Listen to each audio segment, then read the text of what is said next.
Hello दोस्तों। तो finally दोस्तों हमारे पास कक्षा 9वीं विषय हिंदी का अर्धवार्षिक परीक्षा का पेपर आ चुका है, जो कि आपका आज होने वाला है। तो फटाफट आप सभी प्रश्नों को तैयार कीजिए। सबसे पहले प्रश्न क्रमांक 1 पूछा गया है, सही विकल्प का चयन कर लिखिए। पहला प्रश्न है, कबीरदास जी की एक रचना है। तो कबीरदास जी की जो रचना है, आपको ध्यान रखना है कौन सी रचना है, बीजक। 12 नंबर का विकल्प इसका उत्तर होगा, तो फटाफट तैयार करते जाइए, बीजक इसका उत्तर होगा। इसके बाद दूसरा दिया गया है, कैदी और कोकिला किसकी रचना है। तो यह जो रचना है माखनलाल चतुर्वेदी की है। 12 नंबर का विकल्प इसका उत्तर हो जाएगा। इसके बाद तीसरा दिया गया यहाँ पर, काव्य के भेद हैं। तो काव्य के दो प्रकार के भेद होते हैं, दृश्य काव्य और श्रव्य काव्य। इसके बाद चौथा दिया गया है, दोनों बैलों को कहाँ बंद कर दिया गया था। तो यहाँ पर कांजी हाउस में। 12 नंबर का विकल्प इसका उत्तर हो जाएगा। पाँचवा है, समास के प्रकार होते हैं। तो समास 6 प्रकार होते हैं, 10 नंबर का विकल्प होगा। इसके बाद छठवां विकल्प दिया गया, इस जल प्रलय में पाठ की विधा है। तो यहाँ पर रिपोर्टाज हो जाएगा, 12 नंबर का विकल्प इसका उत्तर हो जाएगा। तो कुछ इस प्रकार से यहाँ पर आप देख सकते हैं उत्तर हो जाएंगे। यहाँ पर चाहें तो आप स्क्रीनशॉट भी ले सकते हैं। कुछ इस प्रकार से यहाँ पर जो है आंसर हो जाएंगे। यहाँ पर आप देख सकते हैं प्रश्न क्रमांक 1 के जो आपके 6 प्रश्न पूछे गए थे, कुछ इस प्रकार से इनके उत्तर हो जाएंगे। फटाफट चाहें तो आप स्क्रीनशॉट ले सकते हैं। इसके बाद जो है प्रश्न क्रमांक 2, रिक्त स्थानों की पूर्ति कीजिए, जो कि 6 अंक में पूछे गए हैं। यहाँ पर आप देख सकते हैं कुछ इस प्रकार से 6 अंक में पूछे गए हैं। तो फटाफट प्रश्नों के उत्तर को देख लीजिए। तो यहाँ पर पहला प्रश्न है, जायसी का प्रसिद्ध महाकाव्य है। तो जायसी का जो है प्रसिद्ध महाकाव्य पद्मावत है, दूसरे नंबर का विकल्प उत्तर होगा।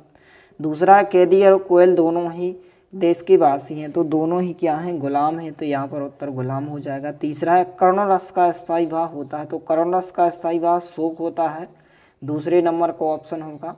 चौथा दिया गया है, एकांकी में होता है। तो एकांकी में कितना, 1 अंक होता है। आपको ध्यान रखना कितना होता है, 1 अंक होता है।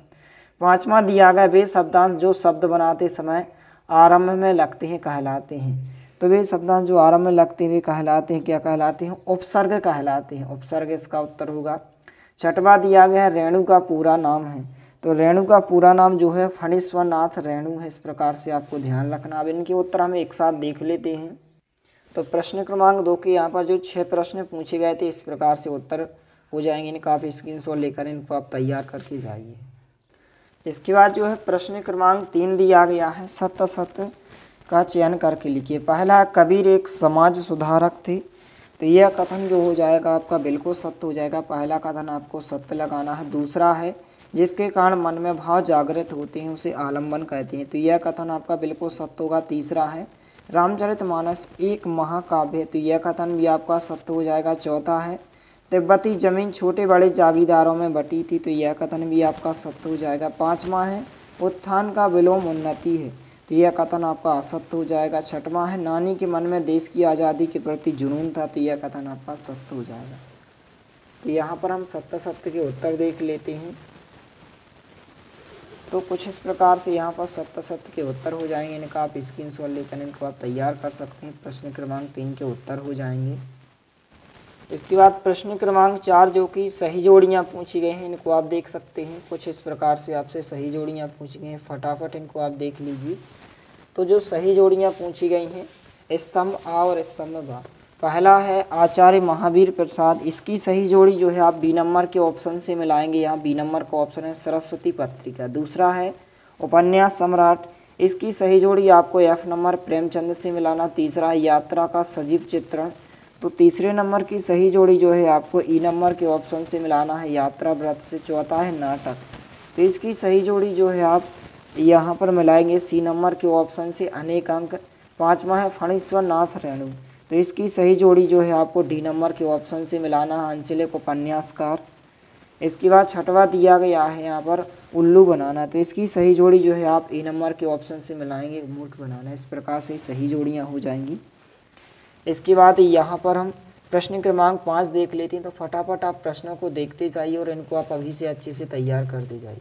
तो प्रश्न क्रमांक 5 कुछ इस प्रकार से दिया गया है, एक शब्द या एक वाक्य में उत्तर दीजिए। पहला है, गांव में शहरी मेहमान यानी कि दमाद की तरह सज धज कर कौन आया। तो कौन आया था, यहाँ पर बादल आए थे। तो पहले के उत्तर में आपको क्या लिखना है, बादल लिखना है। दूसरा है, दोहा के प्रथम चरणों में कितनी मात्राएं होती हैं? तो 13-13। दूसरे का उत्तर हो जाएगा 13-13। तीसरा है जिस काव्य का आनंद पढ़कर या सुनकर लिया जाता है उसे कहते हैं, तो उसे रस कहते हैं।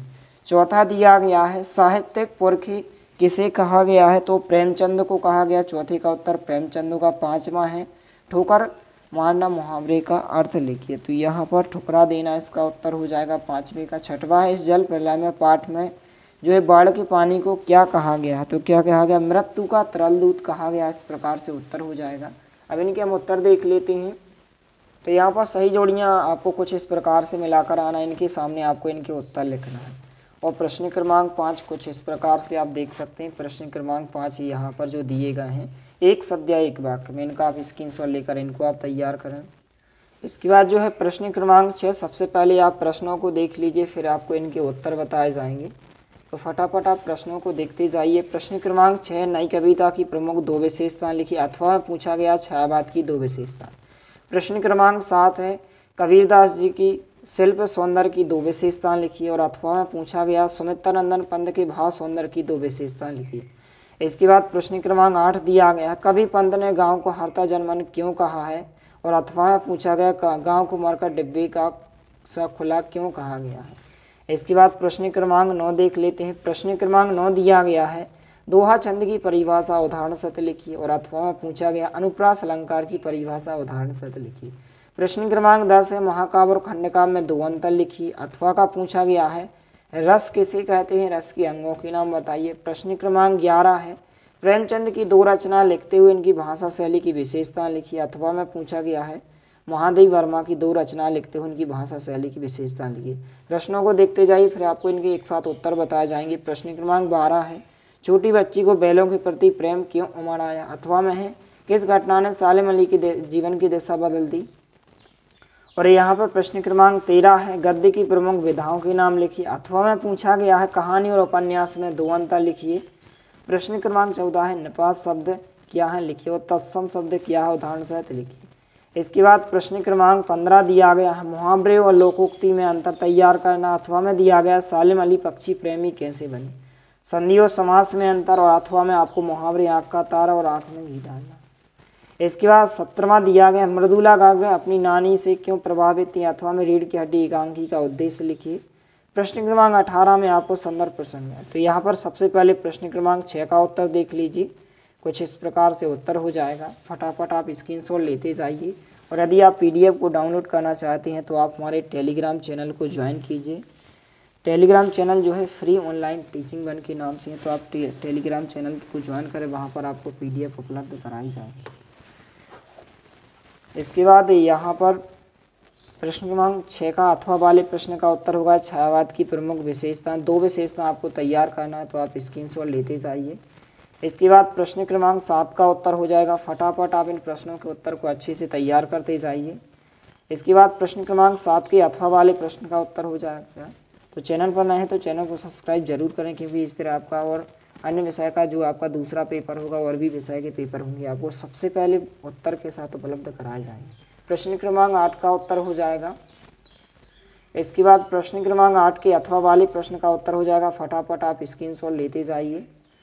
इसके बाद प्रश्न क्रमांक 9 का उत्तर हो जाएगा, इसका आप स्क्रीनशॉट ले सकते हैं। इसके बाद प्रश्न क्रमांक 10 का उत्तर हो जाएगा, इसका आप स्क्रीनशॉट लेकर इसको आप तैयार करें। इसके बाद जो है प्रश्न क्रमांक 10 के अथवा वाले प्रश्न का उत्तर हो जाएगा।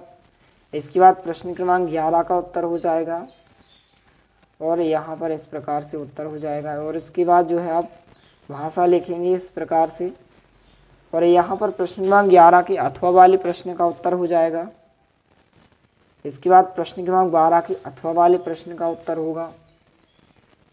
प्रश्न क्रमांक 13 का उत्तर हो जाएगा। इसके बाद प्रश्न क्रमांक 13 के अथवा वाले प्रश्न का उत्तर हो जाएगा।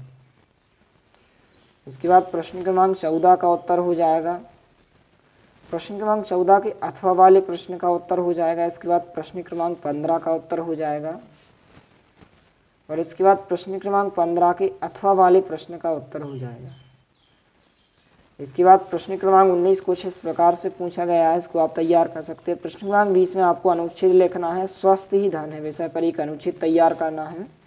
प्रश्न क्रमांक 21 में जो है आपटे गद्यांश पूछा गया है, जिनके आंसर आपको इसी में मिल जाएंगे। इस प्रकार से दिया गया है यहाँ पर प्रश्न पूछा। प्रश्न क्रमांक 22 में आपको अपनी परीक्षा परिणाम की जानकारी देते अपने मित्र को एक पत्र अथवा में आपको शाला शुल्क मुक्ति से आवेदन पत्र लिखने को कहा है, जो कि 4 अंक में। और निबंध में आपको जीवन में खेलों का महत्व और पर्यावरण प्रदूषण दोनों को आपको तैयार करना हो। तो इस प्रकार से आपका पेपर हो जाएगा। मिलते हैं अगले वीडियो में, तब तक के लिए जय हिंद, वंदे मातरम।